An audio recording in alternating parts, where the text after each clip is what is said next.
Remember when a young Jenny from Forrest Gump shouts, "Run, Forrest, run!"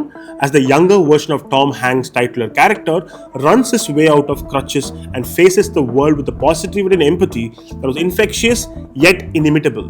What if one person has to run to not just make his own way out of crutches, but ensure that he's able to carry the burden of past generations and ensure the future generations don't have the same crutch and burden he has? Welcome and welcome to Cinema Express. This is Avinash Ramachandran, and in this video review episode, we are going to talk about director Mahari Selvaraj's Bison, which stars Dhruv Vikram, Pasupathy, Ameer, Lal, Rajisha, Vijayan, Anupama, Parameshwaran, and a bunch of other actors. This review will contain spoilers, so viewer discretion is advised. Mahari Selvaraj's films are reflections of the world he grew up in, and there is a case to be made that it is more of the same when it comes to his films. But if Bison is a result of him doing more of the same, then so be it. Be it in Pariyarum Perumal, Karnan, Maamannan or Bison, Mahari Selvaraj's protagonist want just one thing: a fair fight. If one of his protagonists wanted to take the route of education to attain a fair fight, one took a government job, one took the political plunge, and now one is taking up sports.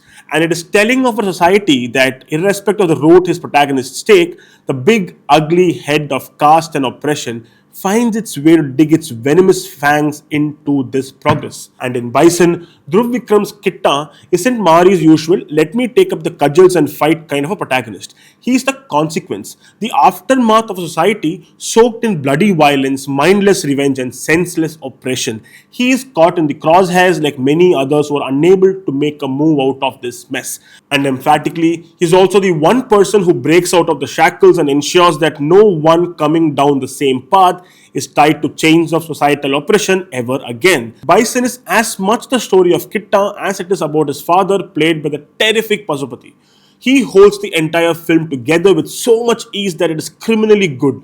It's also the story of the leaders of two warring factions, Kandasamy played by Lal and Pandiraja played by Ameer. While one thrives on oppressing and the other is just retaliating, Mahari makes it clear how the world puts them both on the same pedestal, even if they treat one person with more reverence than the other. We have often heard our parents say, "Is that sport going to feed you? Go study." Pasupathy says something similar, but it isn't to make his son study, but to ensure he doesn't get embroiled in anything that would pull him into the world of violence that is waiting at his doorstep. This sense of urgency reminded me of the iconic Freedom. But Kitta is very restrained in his character and unleashes his rage only when his father is insulted and when he's on the field. While the character can channel his rage for the good on the kabaddi grounds, he's never able to rein it in real life. And it's wonderful how the restraint is less of a weakness when compared to his unbridled rage. It's like Mahari asking, why is one person's expression of rage allowed and the other isn't? Coming to the form of the film, if you have watched any sports drama worth its salt, right from Dangal to Sarpata Parambarai, Bison has very similar beats and it is quite predictable. You know that the relentless insults will turn into cheers. You know that every obstacle will turn into a stepping stone. Mahari knows that he isn't reinventing the wheel here and allows repetition to seep into these proceedings. While Dhruv looks every bit a rugged kabaddi player from Tamil Nadu, the matches don't really exhilarate you.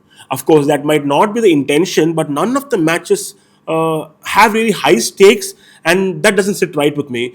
And then in the final act of Bison, your chest swells with pride, and there is a chance of eyes welling up because you understand where that victory was forged from.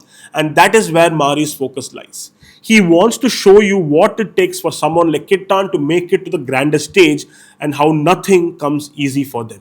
Bison is very much about the persistence of men and women who understand that their lives are not just their own but lessons for whoever comes next. While rightfully pointing out the futilities of caste-based violence, Bison also shows how in our country it takes a village to not just raise a child but also give it wings to achieve big. Kittan is shown to have reached the higher stages of the sporting career because of people who looked out for his best interests at every possible juncture. Of course, there is his dad and his sister, but some people from the enemy camp also shape his journey.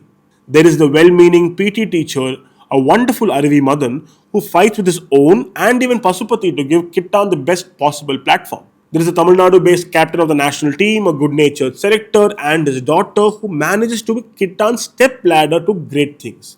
There is Kandasamy who sees talent over caste to give him a bigger platform. There is Pandey Raja who immediately shuts down voices that call Kittan out for his seeming treachery and points out that true talent has to be nurtured. Even the big bad system is shown to have traces of warmth. While there's a case to be made about the whitewashing of people who see honor in a lot of things, it seems like an extension of Mari's version of utopia. Mari points out the problems but does believe that change is a natural course of action. And the film also wonderfully showcases how these warring factions have grown so many offshoots that the people involved in the violence have no clue why they are killing each other. And the people at the top can't really stop it even if they wanted to. It's all about honor or the lack of it among people with unchecked caste pride. When asked how he got good at kabaddi, Kittan simply says that everyone in his village plays the sport and it's impossible not to be influenced by them. It also shows that Kittan is the hope for many such faceless influencers who could never achieve their sporting ambitions. It's not because they weren't good enough, but they just didn't know they could dream that big. This shattering reality isn't blown up to be something revelatory simply because Mari doesn't think someone's life has to be a spectacle for others. Well, it makes one wonder about the frustration of people having to live this reality day in and day out.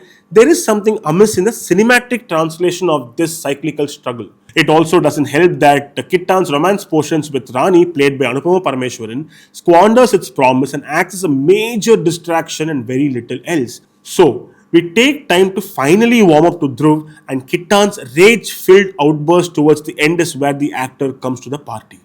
Till then, it is the ensemble that does all the heavy lifting. Over the years, we have seen rebellion take on different garbs, and in Bison, it is restrained defiance.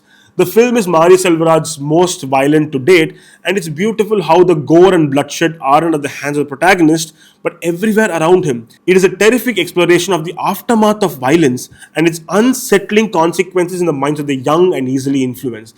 And that's why Mari decided to tell the story of his childhood hero and Arjuna Award winner Manathi Ganeshan, and it's the reason why this story has to be told. It isn't just about how one man decided to forge his own path to the top despite the overwhelming oppression and relentless violence. It is about how this path is paved for many more to follow. They don't have to be one-off success stories. They can be the template. While the idea of flowers finding a way to bloom in a bloody battlefield is poetic, Bison is defiant in saying that that shouldn't be the case.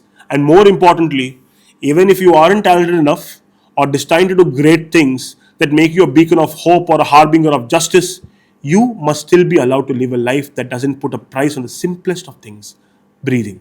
That's it from this video review episode. Do like, share and subscribe to Cinema Express, and do let us know what you thought of the film and this review. Until we meet in the next episode, this is your friendly neighborhood critic, Avinash Ramachandran, signing off. Tata.